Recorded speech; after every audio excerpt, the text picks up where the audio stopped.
برادران ملت اسلامیہ، السلام علیکم ورحمۃ اللہ وبرکاتہ۔ الحمد للہ الحنان المنان الذي خلق الانسان وعلمه البیان، والصلاة والسلام على رسوله سید الانس والجان وعلى آلہ واصحابہ ذوی الخیر والاحسان، اما بعد فاعوذ باللہ من الشیطان الرجیم، بسم اللہ الرحمن الرحیم۔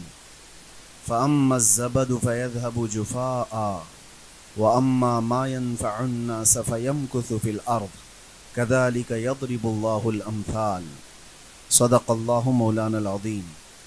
بارگاہ رسالت معاب صلی اللہ علیہ وسلم میں درود پاک کا ہدیہ پیش کریں۔ اللہم صلی علی سیدنا محمد معدن الجود والکرم وآلہ واصحابہ الکرام وابنہ الکریم وبارک وسلم صلاۃ دائمۃ سرمدا ابدا۔ مجھے اس بات کا احساس ہے کہ آج جمعہ ہم اس مسجد میں ادا کر رہے ہیں جہاں پر آپ تمامی حضرات تجارت کے اس مرکز میں اللہ کا ایک گھر قائم کیے ہوئے ہیں،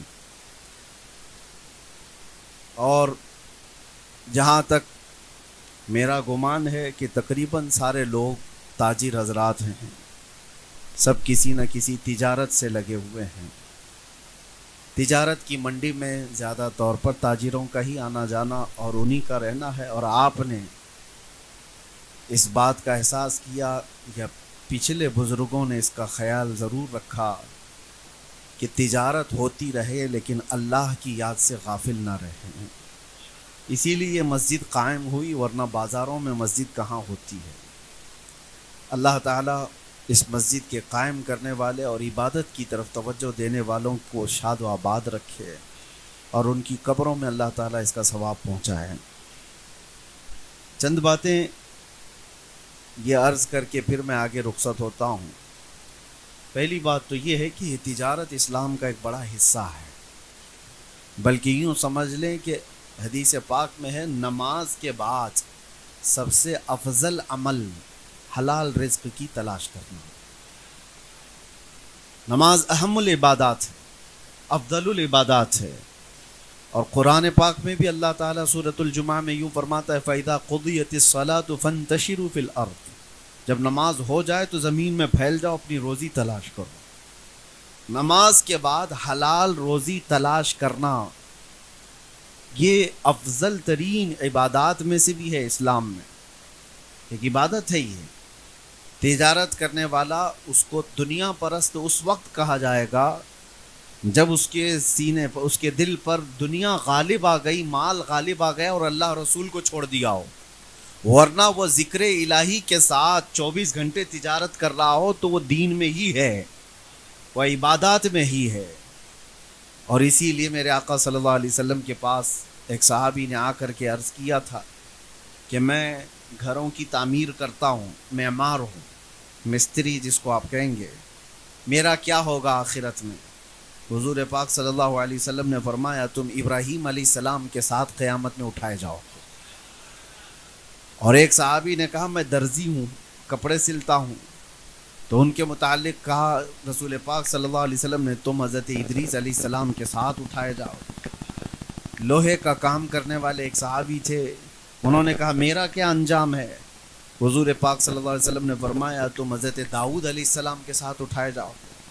ایک صحابی نے کہا یا رسول اللہ صلی اللہ علیہ وسلم میں تجارت کرتا ہوں، میں مال کی تجارت کرتا ہوں۔ حضور نے فرمایا اگر دو چیزیں تو قائم رکھتا ہے زندگی میں، سچ بولنا اور جھوٹی قسم نہ کھانا، تو قیامت کے دن میرے ساتھ اٹھایا جائے گا۔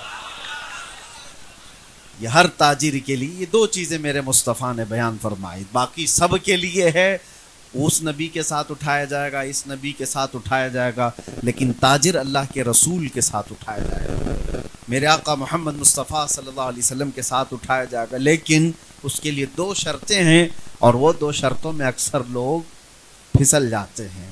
ایک، جھوٹ بول کر تجارت نہ کرے، کسی سے وعدہ خلافی نہ کرے، اور اپنے مال کو بیچنے میں قسم نہ کھائے۔ جیسے سارے اکثر لوگوں کا ایک طریقہ یہ بنا ہوا ہے کہ قسم کھا کر کے اپنے مال کو پکا کر دکھانے کے لیے اور مضبوط کرنے کے لیے اللہ کی قسمیں کھاتے ہیں. اللہ کی قسم یہ مجھ کو اتنے میں پڑا ہی نہیں ہے، یہ اتنے کا مجھے پرورتا ہی نہیں ہے، فلاں فلاں، یہ جو جملے تاجروں کے اندر مشہور ہیں. ہاں، اگر ان چیزوں سے وہ بچ گیا. اور ایک خاص بات میں آپ کو بتاؤں کہ حضور پاک صلی اللہ علیہ وسلم نے فرمایا برکت کے اللہ تعالیٰ نے 10 حصے پورے زمین پر اتارے، جس میں سے ایک حصہ اللہ تعالیٰ نے سارے کام کاج میں رکھے ہیں. جاب کرنے والے، کھیتی باڑی کرنے والے، زراعت والے، جتنے بھی کام ہیں ان میں برکت کا ایک حصہ، اور تجارت میں 9 حصے اللہ نے رکھے. برکت کے 9 حصے اللہ نے تجارت میں رکھے. اسی لیے مسلمانوں کو یہ کہا جاتا تھا کہ چھوٹا سا بھی حصہ کیوں نہ ہو تجارت کرو، چاہے وہ ٹوپی بیچنا ہو کہ مسواک بیچنا ہو. تجارت میں اللہ تعالیٰ نے برکت رکھا. اس کی وجہ کیا ہے میں آپ کو بتاؤں. میں نوکری پیشہ لوگوں کے خلاف نہیں بولتا، لیکن دونوں میں بڑا فرق ہے. نوکری کرنے والا، ایک جاب کرنے والا کسی بڑی کمپنی میں ہو، چھوٹی کمپنی میں ہو، اور ایک تجارت کرنے والا، دونوں میں بڑا فرق ہے. فرق یہ ہے کہ نوکری کرنے والے کی فکس اماؤنٹ آتی ہے. اس کی اگر سیلری 50,000 ہے تو وہ 50,000 مہینے کے اخیر میں یا مہینے کے شروع میں اس کو مل جانی ہے. اس کی تنخواہ اس کو پکی ہے. تو جاب کرنے والے کی تنخواہ اس کو پکا ملنے والی ہے، اسی لیے وہ زیادہ ٹینشن لیتا ہی نہیں، اس کو کسی کی فکر نہیں. مہینہ ختم ہوتے میری سیلری آ جائے گی. گورنمنٹ جتنے بھی جاب کرنے والے لوگ ہیں ان کو اکثر ہم نے دیکھا ہے کہ وہ کمفرٹ زون میں جینے کے عادی ہو گئے ہیں. بالکل آرام سے، ان کو کوئی دوسری چیزیں چاہیے نہیں. بھائی میں گورنمنٹ امپلائی ہوں، مہینے کے ختم میں میری 50,000 1,00,000 سیلری آ جاتی. ان کو نہ فاتحہ درود کی ضرورت ہے، نہ گھر میں کچھ اگربتی جلانے کی ضرورت ہے، ٹینشن ہی نہیں ہے، تنخواہ آ رہی ہے. اور ادھر تاجر کا حال یہ ہے 50,000 بھی کسی بزنس میں لگایا تو روز دل دھڑکتا رہتا ہے، لگ کے آئے گا کہ ڈوب جائے گا، یہ ڈوبے گا کہ آئے گا، ڈوبے گا کہ آئے گا. روزانہ یہ دعاؤں میں بھی ہے، علماء کے پاس بھی ہے، فاتحہ درود بھی گھر میں ہے، اور اللہ سے لگا ہوا ہے کہ مولا میرے مال کو نقصان ہونے سے بچا لے. تو اس کا تعلق اللہ سے زیادہ بڑھ جاتا ہے. اسی لیے کہا گیا ہے نوکری پیشے والے سے زیادہ تاجر کا توکل اللہ کی ذات پر ہوتا ہے. اللہ کی ذات پر اس کا یقین زیادہ ہو جاتا ہے. ڈوبتا ہے تو بھی فائدے میں آتا ہے تو بھی اللہ کے حوالے وہ کر دیتا ہے. اور اکثر آپ نے دیکھا ہوگا اسی لیے بہت ساری جگہوں پر جاب کرنے والے لوگ مسجدیں کم بنائے ہیں، تجارت پیشہ والے لوگ اکثر مسجدیں بھی قائم رکھتے ہیں. اللہ تبارک و تعالیٰ سچے ایماندار تاجروں میں آپ سب کا بھی شمار فرمائے، اور ہمیں بھی اللہ تعالیٰ اس میں شامل رکھے. میرے آقا صلی اللہ تعالیٰ علیہ وسلم نے تجارت کو فروغ دینے کے لیے خود بھی تجارت فرمائی. حضور پاک صلی اللہ تعالیٰ علیہ وسلم صرف 12 سال کی عمر میں تجارت کے سفر پر نکلے تھے. 12 سال کی عمر میں پہلی تجارت کا سفر آپ نے کیا ہے. تو اللہ کے نبی صلی اللہ علیہ وسلم نے جس میں قدم رکھا ہے وہ میدان کبھی برکت سے خالی ہو نہیں سکتا. آج میں نے ایک آیت آپ کے سامنے تلاوت کی ہے. اللہ تعالیٰ فرماتا ہے فَأَمَّا الزَّبَدُ فَيَذْهَبُ جُفَاءً وَأَمَّا مَا يَنْفَعُ النَّاسَ فَيَمْكُثُ فِي الْأَرْضِ. جو نفع دینے والا ہے لوگوں کو اس کا، اور جو کچرا ہے اس کا. قرآن کہتا ہے، یہ 13ویں پارے کی آیت ہے سورۃ الرعد میں. اللہ فرماتا ہے جو جھاگ ہے وہ اڑ کے چلا جائے گا. جھاگ سمجھتے ہیں؟ جھاگ جو سمندر کے اوپر آ جائے، کف جس کو کہیں، فینا کہتے ہیں، کئی جگہ پر الگ الگ باتیں ہیں. جو ہوا میں اڑ جاتا ہے، وائٹ وائٹ تو دکھتا ہے لیکن وہ اڑ جاتا ہے. قرآن یہی کہہ رہا ہے کہ یہ جھاگ اڑ جائے گا. وَأَمَّا مَا يَنْفَعُ النَّاسَ، اور جو نفع دینے والی چیز ہے فَيَمْكُثُ فِي الْأَرْضِ، وہ زمین میں ہمیشہ برقرار رہتا ہے، زمین میں قائم رہتا ہے. نفع دینے والے بنو، جھاگ نہ بنو. جو کسی کام کی ہی زندگی نہیں ہے، ایسی زندگی گزار کے فائدہ بھی کیا ہے. اگر دنیا میں آئے ہو تو کوئی ایسا کام کر جاؤ جو امت کو نفع دے، جو انسانیت کو نفع دے. ہمارے پاس آج وہ تاریخیں موجود ہیں. اسی لیے میرے آقا صلی اللہ تعالیٰ علیہ وسلم نے حدیث میں کیا فرمایا، من سن سنتا حسنتا فلہ اجرہا واجر من عمل بہا، جس نے کوئی نیا طریقہ ایجاد کیا اچھا، اس کا ایجاد کرنے کا ثواب بھی اسے ملے گا، اور جب تک قیامت تک اس ایجاد کیے ہوئے طریقے پر لوگ عمل کرتے رہیں گے ان سب کا ثواب بھی ایجاد کرنے والے کو ملے گا۔ کسی نے اگر کوئی ایک مسجد تعمیر کی ہے تو مسجد تعمیر کرنے کا ثواب تو ہے، لیکن لاکھوں جو سجدے اس میں ہوتے رہیں گے ان کا ثواب بھی اسے دیا جاتا رہے۔ کریٹیویٹی جس کو کہا جائے، ایجادات جس کو کہا جائے، یہ مسلمانوں کا ایک خاص حصہ تھا۔ آج بانجھ بنا دیا گیا امت کو، آج ہمارے حالات یہ ہو گئے ہیں کہ ان سے کوئی چیز امید ہی نہیں رکھی جا رہی، حالانکہ ماضی قریب تک ہماری ترقیات کا دور اتنا سنہرا تھا، اتنا سنہرا جس کو تاریخ کبھی بھلا نہیں سکتی۔ میں آج مسلمان نوجوانوں سے اور جتنے بھی اہل ثروت حضرات ہیں ان سے بھی یہ گزارش کروں گا، اللہ نے جس میدان میں آپ کو طاقت دی ہے اس میدان میں کوئی ایسی ترقی کر جاؤ کہ تمہارے آنے کا زمین پر کوئی مطلب رہے، اس زندگی کا کوئی معنی تو رہے، ورنہ یوں آئے اور یوں چلے گئے۔ اسی لیے شاعر نے کہا ہے موت اس کی جس کا کرے زمانہ افسوس، یوں تو یہاں آئے ہیں سبھی مرنے کے لیے۔ جس کے جانے کے بعد امت میں ایک خلا واقع ہو جائے، جس کے جانے کے بعد دنیا اس کے غم میں روئے، جس کے جانے کے بعد دنیا کو محسوس ہو کہ کوئی بہت بڑی چیز گئی ہے، ورنہ ہماری زندگی ایسی نہ ہو کہ جنازہ جانے کے بعد لوگ یہ کہیں دھرتی کا بوجھ چلا گیا، زمین کا کچرا ختم ہو گیا۔ عزیزان گرامی وقار، آپ کی زندگی سے متعلق اور ہماری زندگی سے متعلق ایک بات میں عرض کرتا ہوں۔ مولانا جلال الدین رومی رحمۃ اللہ تعالی علیہ بیان فرماتے ہیں ایک بہت عظیم چیز ہے، بہت عظیم چیز ہے۔ خاص طور پر ایک واقعہ انہوں نے بیان کیا ہے۔ ایک ملک ایسا ہے، ایک ملک ایسا افریقہ کا ملک، شروع میں انہوں نے ایسی بیان کیا کہ جہاں کی حکومت کا طریقہ بالکل الگ ہے۔ وہ ایک ملک ایسا ہے، ان کی حکومت کا طریقہ ایسا ہے کہ 1 سال ہی بادشاہ رہتا ہے کوئی بھی، اور بادشاہ بنانے کا طریقہ ایسا ہے کہ ملک کے جتنے بھی ذمہ دار حضرات ہیں وہ ملک کی سرحد پر جا کر، باؤنڈری پر جا کر سال کی پہلی تاریخ میں کھڑے ہو جاتے ہیں رات کو، اور صبح جیسے ہوتی ہے جو شخص ملک میں پہلے داخل ہوا وہ ان کا بادشاہ ہے، جو بھی مسافر آیا، کوئی بھی آیا، وہ ان کا بادشاہ ہے۔ لیکن اس بادشاہ کو پہلے بتا دیتے ہیں کہ آپ ہمارے بادشاہ ہو، آپ کو ہم تخت پر بٹھائیں گے، تاج پہنائیں گے، ساری اختیارات آپ کو دیں گے، لیکن سال گزر جائے گا پورا تو آپ کو اٹھا کر لے جا کر ایک جنگل میں چھوڑ دیں گے، اور وہ جنگل اتنا خطرناک کہ جہاں بھیڑیے ہیں، درندے ہیں، جانور ہیں، پھاڑ کھائیں گے، ختم ہو جائے گا۔ تو جو اس بات کو منظور کرتا ہے بادشاہ کی کرسی پہ بیٹھتا ہے، اور جو کہتا ہے نہیں مجھے نہیں چاہیے اسے چھوڑ دیا جاتا ہے، دوسرے کا انتظار۔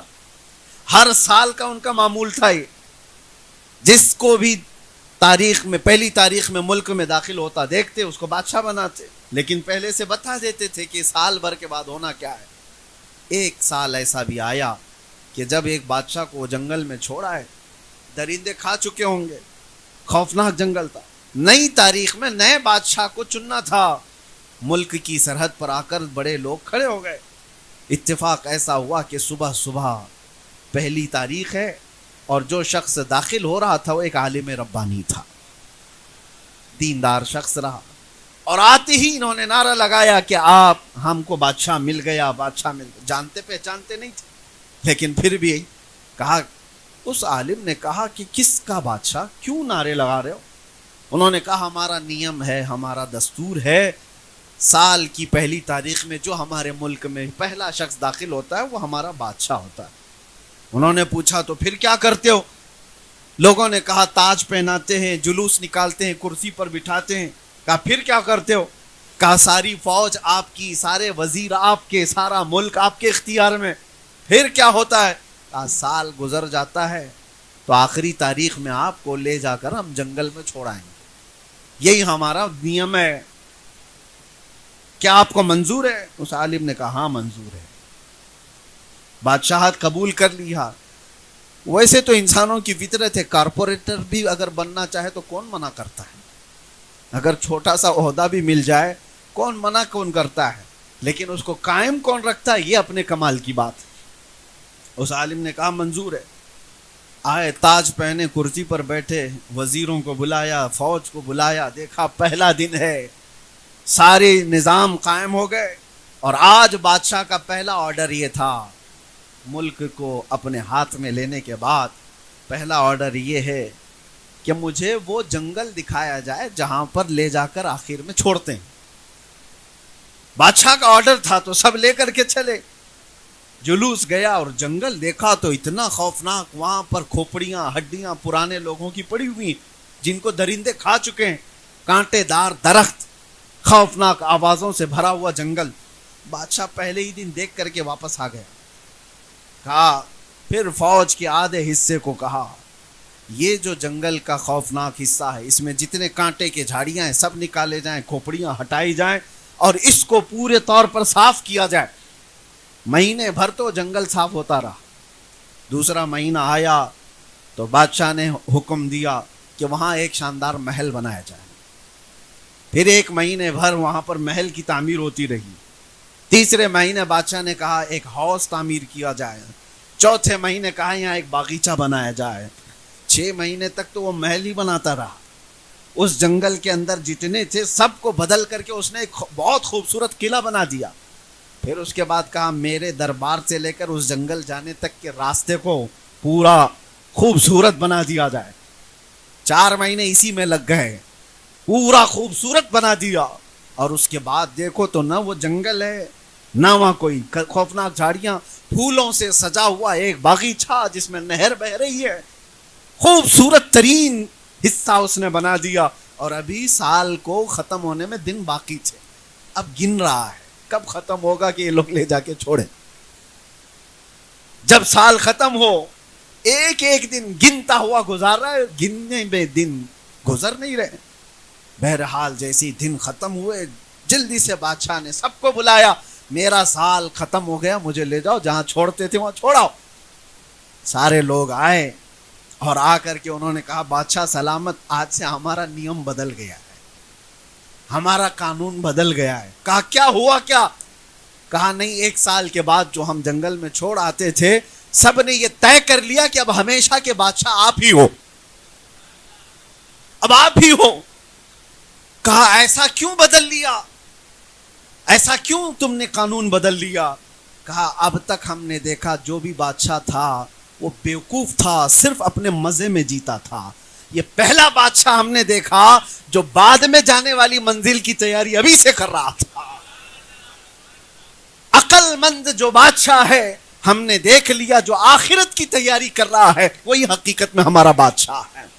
مولانا جلال الدین رومی یہ واقعہ بیان کر کے کہتے ہیں اے پڑھنے والے، یہ کوئی ملک کا قانون نہیں ہے، یہ پوری دنیا کا قانون ہے۔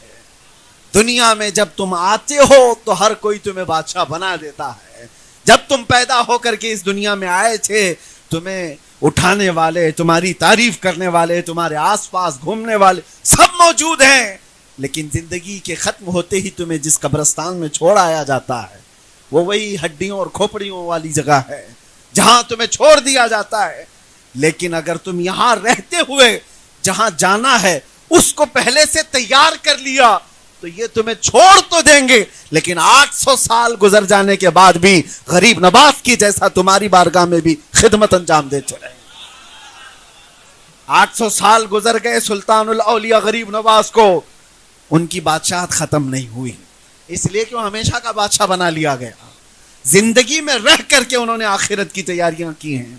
یہی میں کہنا چاہتا ہوں میرے عزیزوں، نفع دینے والے اور اس دنیا میں آ کر کے جینے کا کوئی مقصد بنانے والے وہی زمین پر قائم رہتے ہیں، باقی سارے کچرے۔ قبرستان میں جاؤ تو تختیاں بھی بجھ گئی ہوں گی، قبروں کے پتہ بھی نہیں حالات، کون گیا کتنے سال پرانا ہے، لیکن کچھ قبریں ایسی ہیں جو صرف دفن نہیں ہوئی ہیں، ہمارے سینوں پر حکومت کر رہی ہیں، وہ قبریں ہیں۔ ایک انگریز مورخ آیا تھا ہندوستان، اس سے واپس جانے کے بعد پوچھا گیا ہندوستان کا سب سے بڑا عجوبہ کیا دیکھا؟ اس نے کہا تاج محل تو 7 عجوبوں میں گنا جاتا ہے، لیکن تاج محل سے زیادہ عجوبے کی بات میں نے اجمیر میں دیکھا، اس لیے کہ ایک قبر ہے اور لاکھوں مسلمانوں پر حکومت کر رہی ہے۔ میرے عزیزو، یہ وہ لوگ ہیں جو دنیا میں رہ کر کے نفع پہنچاتے رہے اور ان کی زندگیاں ختم نہیں ہوتی، ان کی زندگیاں اللہ تبارک و تعالی قائم رکھتا ہے۔ آج مجھے افسوس ہوتا ہے ان نوجوانوں کی زندگیوں کو دیکھ کر کہ جن کی زندگیاں 40 کو پہنچ گئیں، آج تک وہ اپنے بچوں کے لیے کچھ نہیں کر سکے، وہ اپنے آس پاس کچھ نہیں کر سکے۔ تو زندگی جینے کا مقصد کیا رہا؟ اس دنیا میں آنے کا تم نے کس کو نفع پہنچایا؟ یہ ایک فکر کے ساتھ جیتا رہے۔ میرے آقا صلی اللہ علیہ وسلم کی حدیث ہے، میں آپ کو سناؤں، من لم یہتم بامرنا فلیس منا۔ حضور فرماتے ہیں جو میری امت کے نفع کے بارے میں نہیں سوچا وہ میری امت میں سے نہیں ہے۔ جو اس حال میں صبح کیا کہ میری امت کی بھلائی کا نہیں سوچا، حضور فرماتے ہیں وہ ہم میں سے نہیں ہے۔ کتنے لوگ ایسے ہیں جو نفع کا سوچتے ہیں، کتنے لوگ ایسے ہیں۔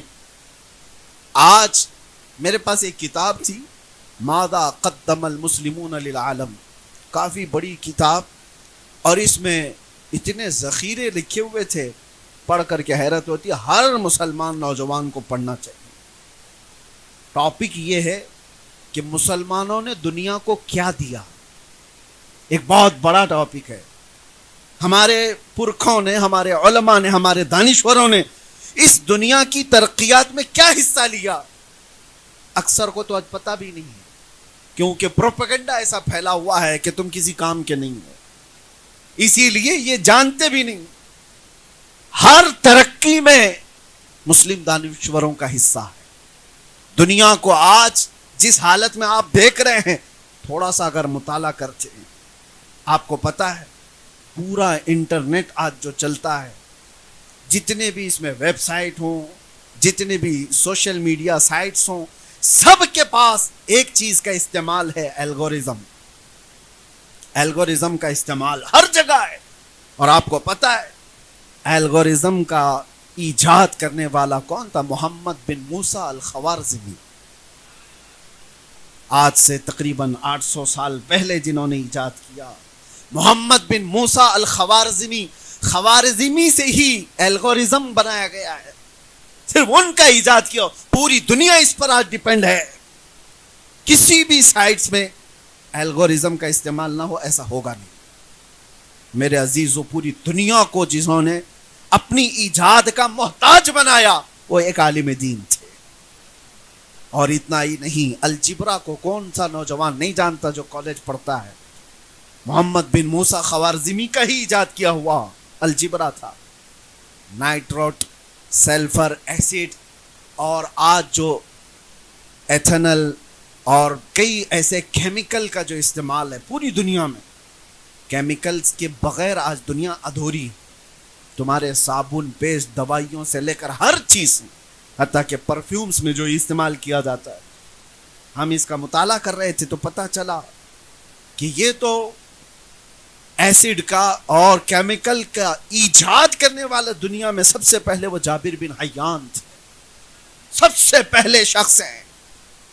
اور آپٹکس کا سب سے پہلے دنیا میں وجود کسی نے دیا، یعنی دیکھنے کی طاقت، اور کیمرے کا ایجاد۔ کیمرہ آج پوری دنیا کی ضرورت ہے، پوری دنیا۔ پہلے تو ایسا تھا کہ کیمرے نہیں تھے تو لوگ ہر چیز کرتے، آج کون سا خطہ باقی ہے جو کیمرے کی زد میں نہیں ہے؟ ہر جگہ تم کیمرے کے اندر ہو۔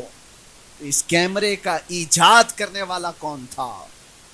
اس کیمرے کا ایجاد کرنے والے ابن الہیثم، ابو الحسن ابن الہیثم تھے، مسلم عالم دین ہیں، جنہوں نے اس کی ایجاد کی، اور پوری دنیا کو آج ڈیپینڈ ہونا ہے ان پر۔ کئی مشینیں ایسی ہیں جو آج ہر کار میں، ہر چیز میں استعمال ہوتی ہیں، وہ ابن الہیثم کی ایجاد ہے۔ اور حیرت کی بات میں آپ کو بتاؤں، حضرت العلامہ ابو القاسم الزہراوی ایک بہت بڑے دانشور تھے، بہت بڑے عالم دین تھے، ابو القاسم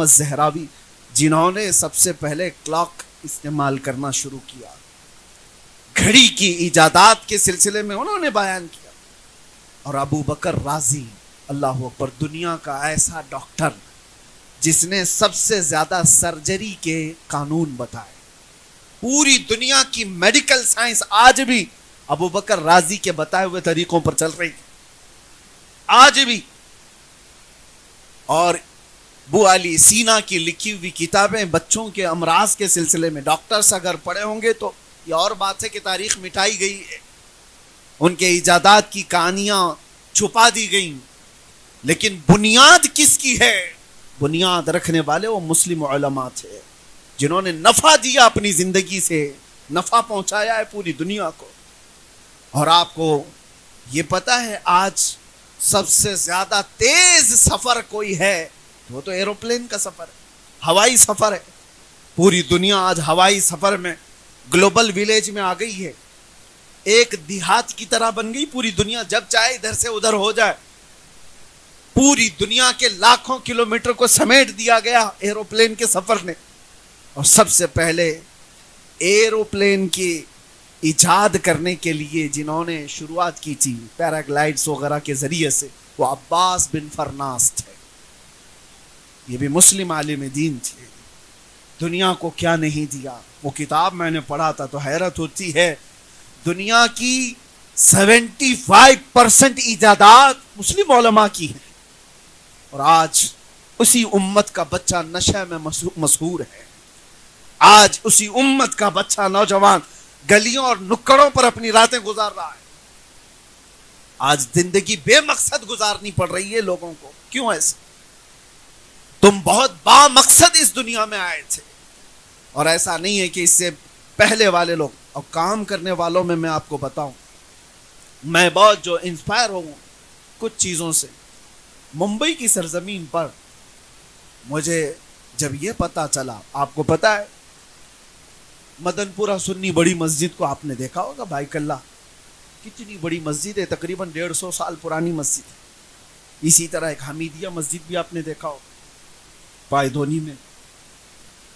یہ مسجد اور مسافر خانہ کراپرڈ مارکیٹ کا سابو صدیق مسافر خانہ، بھائی کلّہ میں سابو صدیق پولی ٹیکنیکل ہاسپٹل کالج، یہ 4 سے 5 بڑی بڑی عمارتیں جو تقریباً 100 سال پرانی ہیں. یہ 100 سال پرانی. ان سب کو بنانے والا ایک ہی شخص تھا، ایک ہی شخص. اور حیرت کی بات میں بتاتا ہوں، وہ میمن فیملی سے تعلق رکھنے والے حاجی سابو صدیق. یہ 3 مسجدیں، ایک مسافر خانہ، ایک ہسپتال اور ایک اس زمانے کی انسٹیٹیوٹ کالج، اتنا دنیا کو دے کر کے جانے والا. آپ کو پتا ہے وہ سابو صدیق صرف 23 سال کی عمر میں انتقال کر گیا تھا. 23، یعنی 25 سال سے کم کا جوان یہ ساری چیزیں دنیا کو دے کر چلا گیا. لاکھوں سجدے ان مساجد میں آج بھی ہوتے ہیں. جوان ہو تو ایسا ہو جو امت کو نفع دے کر جائے، زندگی ہو تو ایسی جو لاکھوں کو فائدہ پہنچا کر جائے. اسی طرح سے میں پڑھ رہا تھا، آزادی کی تحریک جب چھڑی تھی ہندوستان میں، آج ہم جو آزادی کی سانس لے رہے ہیں اس میں 1 2 نہیں 30,000 علماء کی قربانیاں شامل ہیں. علماء اہل سنت کی بات کر رہا ہوں. دلی سے لے کر کشمیر تک ہر جھاڑی پر ایک عالم دین کی لاش لٹکتی تھی. انہوں نے قربانیاں دی ہیں. آج سب بجھا دیا گیا. وہ با مقصد زندگی گزارنے والے. اور آپ کو اسی تاریخ کے حصے میں ایک اور عظیم انسان کی میں نے تاریخ پڑھی، ڈاکٹر مختار انصاری کا بھی نام سنا ہوگا آپ نے. اس زمانے میں یہ انگلینڈ سے پڑھ کر کے ڈاکٹریٹ کر کے آئے ہوئے ایک ڈاکٹر، مسلمان خاندان سے تعلق رکھنے والے ڈاکٹر تھے. ترکی میں خلافت کے سقوط کے بعد بڑی خدمات انجام دینے والا شخص، لیکن ہندوستان میں آئے تو ہم ہمی تھی، آزادی کی تحریکیں چل رہی تھی، جھگڑے فسادات تھے. اس زمانے میں ڈاکٹر مختار انصاری نے دنیا کو ایک طرف دیکھا، لیکن مسلمانوں کے حالات دیکھ کر کے اس نے ایک ادارہ قائم کیا دلی کی سرزمین پر، جس کو آج جامعہ ملیہ اسلامیہ کہا جاتا ہے. 1920 میں یہ قائم ہوئی تھی یونیورسٹی، اور آج وہاں سے ہزاروں اسٹوڈنٹ پڑھ کر کے نکلے، کئی ڈاکٹرز وہاں سے نکلے، انجینئرز نکلے، سائنٹسٹ نکلے، ہر طبقے میں لوگ وہاں سے فائدہ اٹھا کر چلے۔ ایک شخص کی سوچ ہے جو ہزاروں کو علم سے آشنا کرا رہا، ایک شخص نے، اور اس ہمہ ہمی میں ساری چیزیں چھوڑ کر ایجاد تو کیا۔ اس طرح سے وہ لوگ تھے جو امت کو نفع دے کر کے گئے، قوم کو نفع دیا، بلکہ ملک کی ترقی میں حصہ لیا۔ کیا آج یہ جو پروپیگنڈا ہے اس کے خلاف کوئی جواب ہے ہمارے پاس کہ مسلمانوں کا کوئی حصہ نہیں ہے؟ حصہ کیسے نہیں ہے؟ حصہ اتنا بڑا ہے کہ آج ہمارا دیش پاورفل ہے، اور اگنی میزائل رکھتا ہے تو بھی اے پی جے عبد الکلام کی وجہ سے ہے۔ تاریخ کا یہ بھی ایک حصہ ہے۔ ہندوستان پاورفل ہے، نیوکلیئر پاور رکھتا ہے، تو اس کا بھی صحرا ایک ڈاکٹر عبد الکلام کے سر جاتا ہے۔ یہ دنیا کو پتہ ہے، کہاں کہاں سے وہ پلہ جھاڑتے رہیں گے۔ آزادی گیٹ پر 1 لاکھ سے زیادہ مسلمان شہیدوں کے نام لکھے ہوئے ہیں، 1 لاکھ سے زیادہ۔ یہ با مقصد زندگی جینے والے لوگ تھے۔ آج میں یہ تمام باتیں رکھ کر کے اس لیے عرض کر رہا ہوں، اللہ نے اگر تمہیں مال دیا، ثروت دیا اور وقت دیا ہے تو یہ انٹرنیٹ پر تباہ و برباد کرنے کے لیے نہیں۔ زندگی بہت تھوڑی سی ہے، زندگی بہت شارٹ ہے۔ آج یا کل میں پتہ نہیں کب ہمیں بلاوا آ جائے۔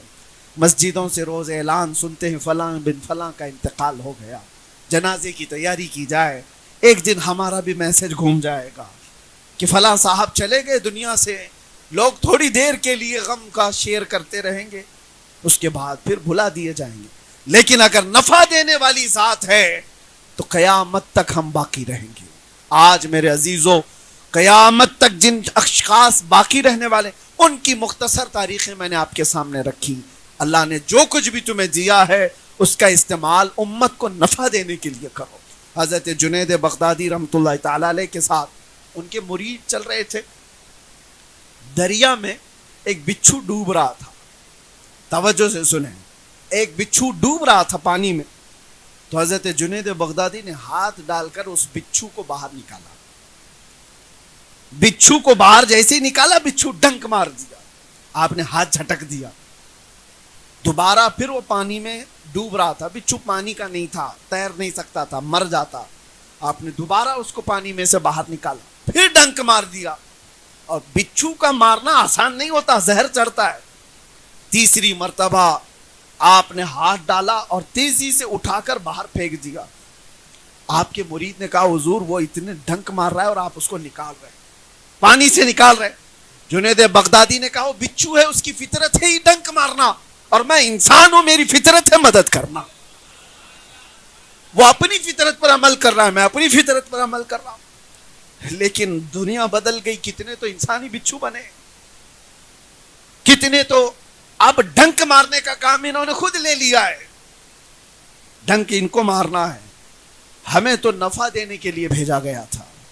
مصطفیٰ کریم صلی اللہ تعالی علیہ وسلم کی امت وہ ہے کہ جو نفع دینے کے لیے دنیا میں آئی۔ فَأَمَّا الزَّبَدُ فَيَذْهَبُ جُفَاءً وَأَمَّا مَا يَنفَعُ النَّاسَ فَيَمْكُثُ فِي الْأَرْضِ، جو جھاگ ہے وہ اڑ کر چلا جائے گا۔ اور رہی بات پروپیگنڈوں کی، ہزار دنیا کچھ بھی پروپیگنڈا بنائے، لیکن اگر تمہاری شخصیت نفع بخش ہے تو ایک دن انہیں جھک کر سلام کرنے پر مجبور ہونا ہوگا، ایک دن تو ماننا ہی پڑے گا۔ کتنے ایسے لوگ ہیں، آپ کو پتا ہے جب فتح مکہ ہوا تھا تو حضور نے اعلان کیا تھا کہ جو ابو سفیان کے گھر میں آئے وہ امن میں ہے، جو کعبے کے پاس آ جائے وہ امن میں ہے، جو عبد المطلب کے گھر میں جائے وہ امن میں ہے۔ صحابہ نے عرض کیا حضور سب نہیں آ پا رہے، ان جگہوں پر کچھ اور اعلان کر دیں۔ حضور نے ایک اعلان اور خاص کیا تھا، جانتے ہو، تاریخ کا حصہ ہے۔ فرمایا ایک راستے میں جھنڈا لگا دو، اور اس جھنڈے کا نام کیا تھا؟ بلال حبشی کا جھنڈا۔ کہا جو اس جھنڈے کے نیچے آ جائے گا وہ امان میں ہے۔ وجہ کیا تھی؟ لوگ وہاں پہنچ رہے تھے، جو جھنڈے کے قریب گئے ان کی جان کو امان۔ ارے وہ جھنڈا تو ابو بکر صدیق کے نام کا بھی ہوتا، عمر فاروق کا، عثمان غنی کا، حیدر کرار کے نام کا بھی ہوتا، رضوان اللہ علیہ مجمعین۔ بلال حبشی کے نام کا جھنڈا تاریخ کو یہ بتانا تھا جس کو تم ذلیل ترین خادم سمجھتے تھے، آج اپنی جان بچانے کے لیے اس کے جھنڈے کے نیچے آنا ہے۔ دنیا تمہیں مانے گی، ایک دن مانے گی۔ نفع پہنچانے والے اور استقامت والے کو دنیا تسلیم کرے گی مجبور ہو کر، اور آج ہمیں کام کچھ کر کے جانا ہے، نفع دے کر کے جانا ہے۔ اب بس میں بات کو ختم کرتے ہوئے ایک اور آپ کے سامنے مثال دے دیتا ہوں۔ اکثر ایسا ہوتا ہے، اکثر ہماری زندگیوں میں چیزیں پیش آتی ہیں۔ ابراہیم بن ادھم رضی اللہ تعالیٰ عنہ کسی راستے سے گزر رہے تھے، انہوں نے دیکھا ایک جنگل میں لومڑی ہے جس کے ہاتھ پیر کٹے ہوئے ہیں، لیکن صحت مند ہے، چاروں پیر نہیں ہے، پڑی ہوئی ہے، صحت مند ہے۔ کہا اگر چار پیر نہیں ہے تو چلتی کیسے، کھاتی کیسے، اور یہ صحت کیسی ہے اس کی، موٹی تازی کیسی ہے؟ تو غور سے دیکھنے لگے، دیکھا تو ایک کوا آتا ہے منہ میں روٹی لے کر اور اس لومڑی کو کھلاتا ہے اور چلا جاتا ہے۔ ہر گھنٹے پر کوا آتا ہے، کچھ نہ کچھ چیزیں لاتا ہے، لومڑی کو کھلاتا ہے اور چلا جاتا ہے، اور لومڑی پڑی ہوئی ہے اور مست ہے۔ کہا اس کی اور اس کی برادری کا کوئی تعلق ہی نہیں، لومڑی الگ قسم ہے، کوا الگ قسم ہے، لیکن یہ اللہ کا نظام دیکھو، یہ خالق کا نظام ہے، مجبور کو کھلا رہا ہے۔ ابراہیم بن ادھم نے دیکھا میرا رب جب معذور لومڑی کو کھلاتا ہے تو میں اشرف المخلوقات ہوں، مجھے کیوں نہیں کھلائے گا؟ آپ نے دنیا سے کنارہ کشی اختیار کر لی، سب کو چھوڑ دیا اور اپنے ہاتھوں کو اور پیروں کو زنجیر میں باندھ کر خود بھی پڑے رہے، میں انسان ہوں، میرا رب مجھے کھلائے گا۔ اور اس کے بعد دن بھر پڑے رہے، کوئی کوا نہیں آیا۔ دوسرا دن بھی گزر گیا، کوئی نہیں آیا کھلانے کے، بھوک اور پیاس کی شدت بڑھتی گئی۔ تیسرا دن آیا، کچھ نہیں ملا۔ حضرت شفیق بلخی اس زمانے کے بزرگ ہیں، انہوں نے لوگوں سے پوچھا ابراہیم کا کیا حال ہے، کہاں ہے؟ لوگوں نے کہا سنا ہے حضور انہوں نے اپنے ہاتھوں پیروں کو زنجیروں سے باندھ کر دنیا سے کنارہ کشی اختیار کر لی۔ کہا اچھا، تو وہ آئے، شفیق بلخی نے دیکھا، کہا اس حالت میں پڑے کہ پیٹ پیٹ سے لگا ہوا ہے، کمزوری آ گئی۔ پوچھا ابراہیم کیا حال ہے تمہارا؟ کہا میں نے چند دن پہلے یہاں پر ایک لومڑی کو دیکھا جو معذور ہے پیروں سے ہاتھوں سے اور چل پھر نہیں سکتی، لیکن ایک کوا آتا ہے برابر وقت پہ اسے کھلاتا ہے اور چلا جاتا ہے۔ تو شفیق بلخی نے پوچھا تو پھر کیا سوچا تم نے؟ کہا جب رب تعالی معذور لومڑی کو کھلا سکتا ہے تو میں اشرف المخلوقات مجھے کیوں نہیں کھلائے گا؟ اس لیے میں نے بھی زنجیریں باندھ لی اور پڑا رہا۔ حضرت شفیق بلخی نے دو جواب دی ابراہیم بن ادھم۔ پہلا جواب تو یہ تھا کہ ابراہیم تم نے دیکھا، لیکن کیا تم یہ حیثیت رکھتے ہو کہ خدا کا امتحان لو کہ وہ کھلاتا ہے کہ نہیں کھلاتا ہے؟ تو امتحان لینا چاہ رہا ہے اپنے رب کا، تو بندہ ہے اور خالق ہے۔ دوسری چیز آپ نے فرمایا ابراہیم تم نے تصویر کا ایک ہی رخ دیکھا، تصویر کا ایک سکے کا ایک رخ دیکھا، معذور لومڑی کو تو دیکھا، کھلانے والے کوے کو کیوں نہیں دیکھا؟ تو لومڑی بننے سے بہتر تھا کہ اللہ نے طاقت دی ہے کھلانے والا کوا بن جاتا جو معذوروں کو کھلا رہا ہے۔ رب کے نظام میں یہ دونوں بھی تو ہیں، معذور تو بننے کی کوشش کیا تھا نہیں، اللہ نے تجھے طاقت دی ہے تو نفع پہنچانے والا بن جائے۔ آج اگر آپ کے پاس زندگی سلامت ہے تو ایسا کام کرو جو دوسرے کو نفع ملے، ورنہ زندگی بے سود ہے، زندگی ختم ہے۔ میرے عزیزو آج ہزاروں محتاج تمہاری طرف انتظار میں لگے ہوئے ہیں، کتنے ایسے لوگ ہیں جن کو ہماری ضرورت ہے اور آپ کی ضرورت ہے۔ بہت لوگ ایسے ہیں، نوجوانوں سے میں کہتا ہوں پوری راتیں جو تمہاری برباد ہوتی ہیں، تمہارے آس پاس بہت ساری دنیا تمہارے نفع کے انتظار میں ہے، تمہاری بہنیں، تمہاری مائیں، تمہارے بچے۔ مجھے آج بھی وہ بات یاد ہے، ایک جنازے میں تھا میں، 6 سال کی بچی جس کا انتقال ہوا ہے، اس کی بچی 6 سال کی، اور مرا ہوا آدمی کینسر میں انتقال ہوا تھا، موت کینسر تھا۔ وہ بچی نے مجھ سے کہا تھا ابا ہمارے انتقال کر گئے، گٹکا بہت کھاتے تھے اور منہ کا کینسر ہو گیا تھا اور اس میں انتقال کر کے چلے گئے۔ لیکن حضرت ہم کو بتائیں ہمارا کیا قصور تھا اس میں؟ ہمارا کیا قصور تھا؟ اس کا کوئی جواب ہمارے پاس نہیں۔ ان بچوں کا قصور کیا ہے جو ان کو تنہا یتیم کر کے چھوڑ چلا گیا؟ اس کی بیوہ کا کیا ہوگا؟ وہ کس کے گھر پر محتاجی کی زندگی گزارے گی؟ تمہاری زندگیاں دوسروں سے جڑی ہوئی، تمہارا جینا صرف تمہارے لیے نہیں ہے۔ اللہ تعالیٰ نے ایسا نظام رکھا ہے کہ ہمارا جینا، ہم خود چاہتے تو کچھ بھی فیصلہ لے لیتے، کیا ہمیں خودکشی کرنے کی اجازت ہے؟ کیوں نہیں ہے؟ کیونکہ ہم اپنی جان کے مالک ہی نہیں ہیں۔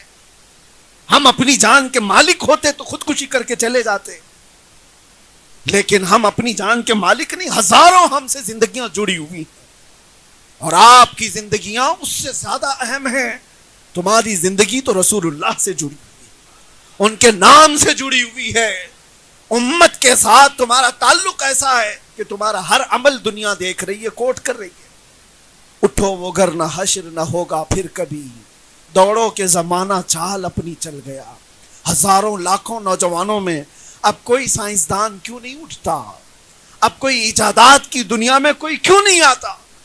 ملک کی ترقی، معاشرے کی ترقی، حالات تو یہ ہے کہ ہمارے محلوں میں کوئی گھر لینا پسند نہیں کرتا۔ جو مسلم محلے ہیں ہر جگہ کے حالات ایسے کہ ہم نے کوڑا کرکٹ اور اس کو گندگیوں سے ایسا تباہ کر کے رکھا کہ لوگ ناک پکڑ کر کے گزرنا چاہتے ہیں۔ یہ تو ہماری زندگی نہیں تھی، بلکہ ایک دور وہ تھا، اٹلی، ڈنمارک، ناروے، یہ یورپ کی کنٹریز کا نام میں بتا رہا ہوں آپ کو، وہاں کے بادشاہ اپنے بچوں کو پڑھنے کے لیے اندلس کے علماء اسلام کے پاس بھیجا کرتے تھے، اور جب کبھی کوئی عالم دین سے پڑھ کر کے یورپ کا بچہ آتا تھا، اسے دیکھنے کے لیے بھیڑ جمع ہوتی تھی کہ مسلم علماء سے پڑھ کر کے آیا ہوا بادشاہ کا بیٹا ہے۔ اور آج حالات بدل گئے، ہمارے بچے یورپ جا رہے ہیں، علم رخصت ہو گیا ہمارے اندر سے، جہالت اتنی زیادہ آ گئی۔ مجھے درد اس بات کا ہوتا ہے کہ دنیا کے کتنے خطوں میں میں نے دیکھا ہے، شہر کا جو علاقہ مسلم ڈومینیٹ کہلاتا ہے، بہت سارے شہر ہیں ہندوستان میں جہاں مسلم میجورٹی ہے، مسلمان محلے کثرت سے ہیں، ان علاقوں کی ایک کامن چیز ہم نے ہر جگہ دیکھی کہ سارا نشہ وہیں بکتا ہے، وہیں ہوتا ہے، وہیں ڈیلر ہوتے ہیں، سب کچھ وہی ہے۔ کیوں ایسا ہے؟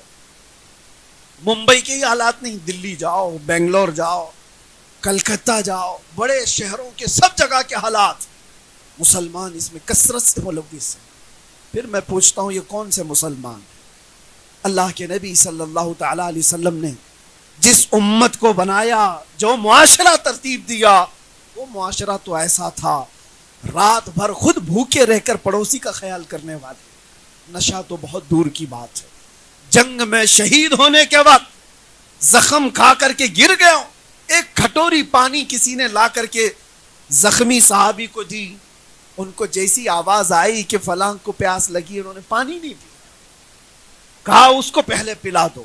اپنی موت کے وقت پانی قربان کرنے والی امت تھی یہ، اور آج اپنے مزے کے لیے نشہ کرنے والی امت کیسے ہو گئی؟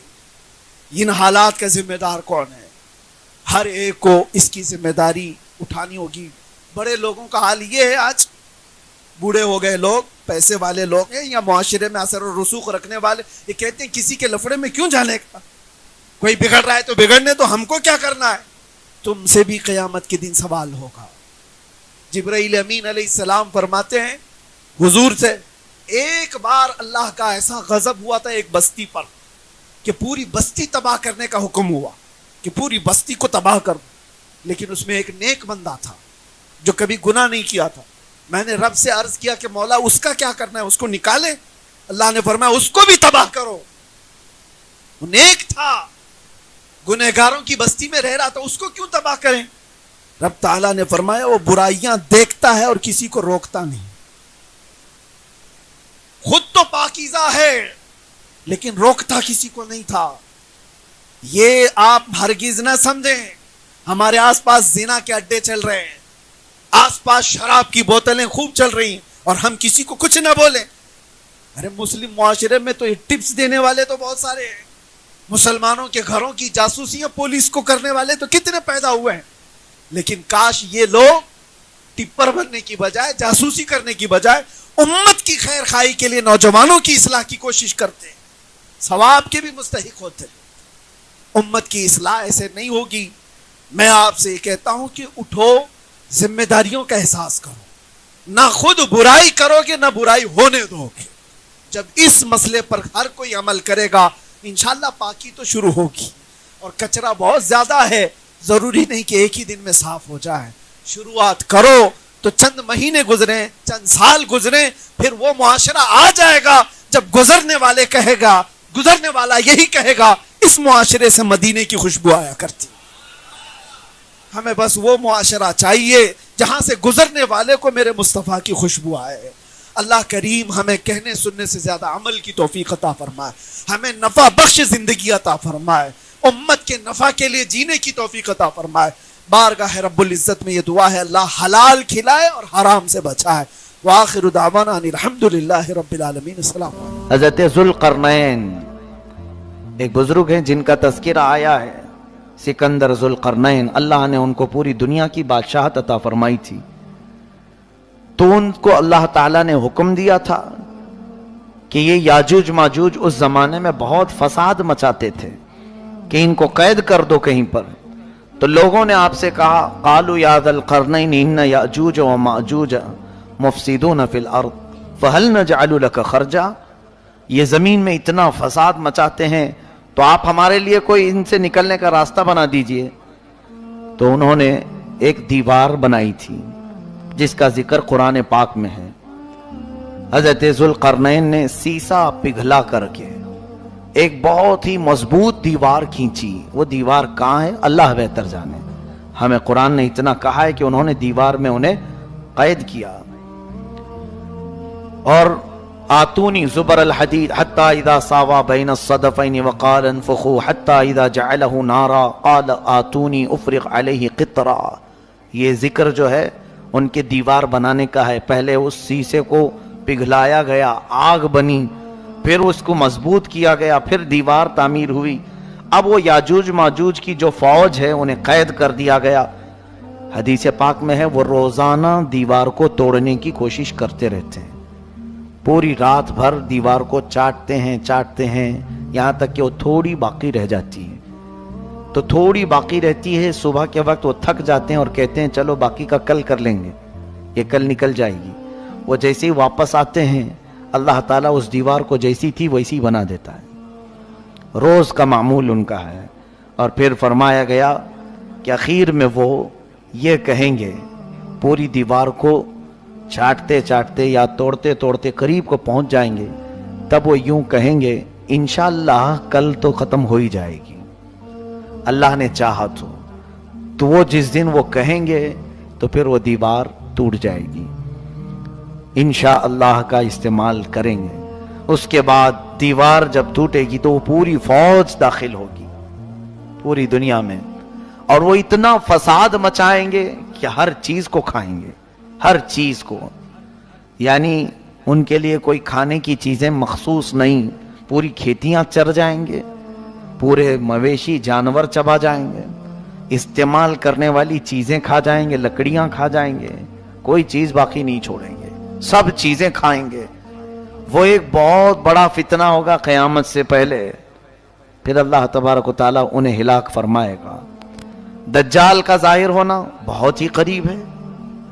دجال، کانا دجال جس کو کہتے ہیں، اس کی ایک آنکھ ہوگی، اس کی پیشانی پر کاف رے لکھا ہوگا، وہ صرف اہل ایمان دیکھیں گے، جن کے اندر ایمان ہے انہیں نظر آ جائے گا اس کی پیشانی پر کیا لکھا ہے، کافر لکھا ہوا ہے، اور جو منافق ہیں وہ اسے نہیں پہچان پائیں گے۔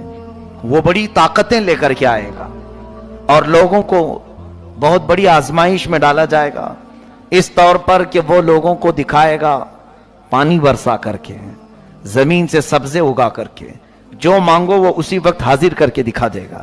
سونا چاہیے وہ حاضر ہے، چاندی چاہیے وہ حاضر ہے۔ تو لوگوں سے وہ کہے گا کہ میں تمہارا خدا ہوں جس کی تم عبادت کرتے تھے، میں اتر پڑا ہوں۔ تو جو اسے مان لے گا تو وہ کافر و مرتد ہو جائے گا، اور جو نہیں مانے گا اسے وہ سخت سزائیں دے گا، یہاں تک کہ تیل کو گرمائے گا اور مومنوں کو اس میں ڈالے گا۔ کھولتے ہوئے تل، یا پھر کوئی مومن اس کو نہ مانے تو اس کی دونوں ٹانگ پکڑ کر چیر دے گا، ہلاک کرے گا۔ اس طرح سے سخت اذیتیں دے گا ایمان والوں کو، لیکن اللہ جس کے ایمان کی حفاظت کرے وہ دجال کے فتنوں سے محفوظ رہے گا۔ حضور اکرم صلی اللہ علیہ وسلم دعا کیا کرتے تھے، نعوذ بک من فتنة المسیح الدجال، اے مولا ہم تیری پناہ مانگتے ہیں مسیح الدجال سے، یہ کانا جو دجال آئے گا۔ تو اے لوگوں آپ بھی دعا میں مشغول رہیں، اس لیے کہ وہ زمانہ نہایت قریب۔ مجھے تو نظر آتا ہے کہ جو علامتیں دجال کے ظاہر ہونے کی بتائی گئی تھیں وہ سب آ گئی دنیا میں۔ جھوٹ کو سچ کر کے دکھانا عام ہو جائے گا، ہر جھوٹی چیز۔ یہ دجال کی ضروریت، یہ پوری میڈیا جو آج دنیا میں ہے، یہ دجال کے آنے کی راہ ہموار کر رہے ہیں۔ اور دجال کیا ہوگا؟ یہودی اس کو مسیحا سمجھتے ہیں، یہودی اس کو اپنا مسیحا مانتے ہیں کہ وہ ہم سب کو پوری دنیا میں عزت دینے والا آئے گا۔ تو دجال کے آنے کے لیے یہودی پوری فیلڈ ہموار کر رہے ہیں، جگہ جگہ جو تمام چیزوں کا قبضہ، پورے سونے پر ان کا قبضہ ہے آج، جیولری، گولڈ، اتنے تعداد میں یہ جمع کرتے جا رہے ہیں، کیونکہ یہ دجال کی کام آنے کے لیے۔ اور دجال ان کے لیے مسیحا ہے، بظاہر مسیحا۔ وہ یوں سمجھتے ہیں کہ ہمیں جنت دلانے والا آنے والا ہے۔ دیکھا نہیں آپ نے یہودی اکثر چیزوں میں، اپنے برانڈ میں یا اپنے لوگوں میں ایک آنکھ کا استعمال کرتے ہیں، وہ ایک آنکھ کا استعمال دجال کی علامات ہیں۔ وہ دجال کی پوجا بھی کرتے ہیں، عبادت بھی کرتے ہیں، اور اس کے آنے کی دعائیں کر رہے ہیں آج پوری دنیا میں۔ سال میں پورا اجتماع ہوتا ہے یہودیوں کا، اور وہ بار بار دعا کرتے ہیں کہ وہ جلدی سے آ جائے۔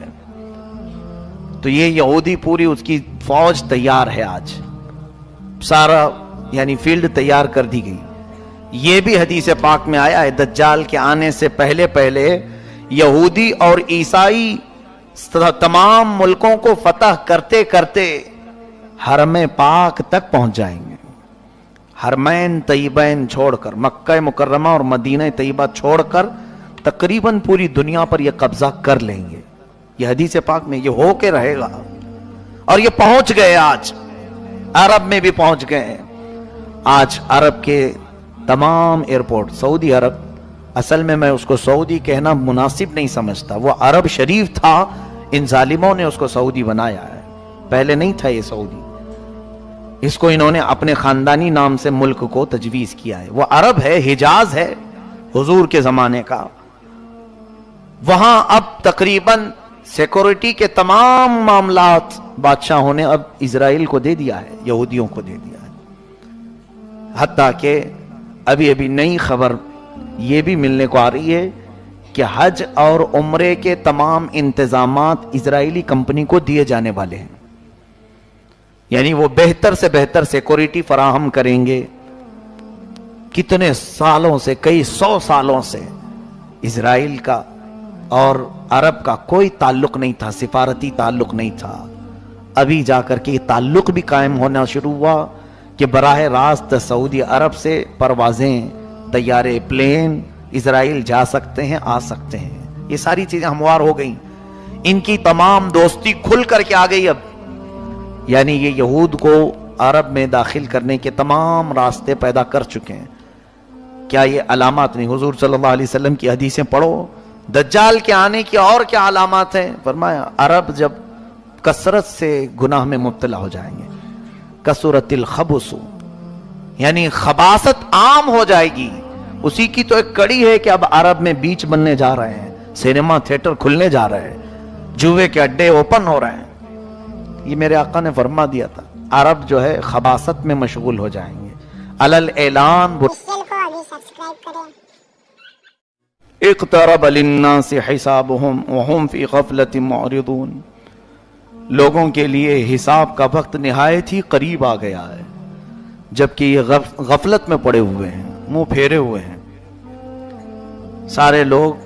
بلکہ اللہ کے نبی صلی اللہ علیہ وسلم اپنے زمان اقدس میں یوں ارشاد فرمایا کرتے کہ میں اور قیامت اس طرح سے ہیں، یعنی اتنا قریب ہیں جیسے انگلیاں 1400 سال پہلے کے عرصے کو حضور نے قریب فرمایا، تو اب تو ہم بالکل ہی قریب آئے ہیں، اس طور پر کہ قیامت ہمارے سر پر ہے۔ ساری نشانیاں ظاہر ہو چکی ہیں، محض چند بڑی نشانیوں کو آنا باقی ہے، جس کے بعد قیامت قائم ہو جائے گی۔ ہمارے بزرگوں نے آج جو موجود ہیں، انہوں نے بھی جو پیشین گوئیاں کی، اے لوگو تم بہت زیادہ پھیلنے کی کوشش نہ کرو، اس لیے کہ سب سے بڑے فتنے، سب سے بڑی علامات قیامت کی جو آنی ہیں وہ بالکل قریب ہیں تمہاری زندگیوں سے۔ دجال کا ظہور، یاجوج ماجوج کا نکلنا بہت ہی قریب ہے۔ اللہ تعالیٰ قرآن میں آج کی اس پارے میں ہم نے یہ بھی پڑھا، حتی اذا فتحت یاجوج و ماجوج،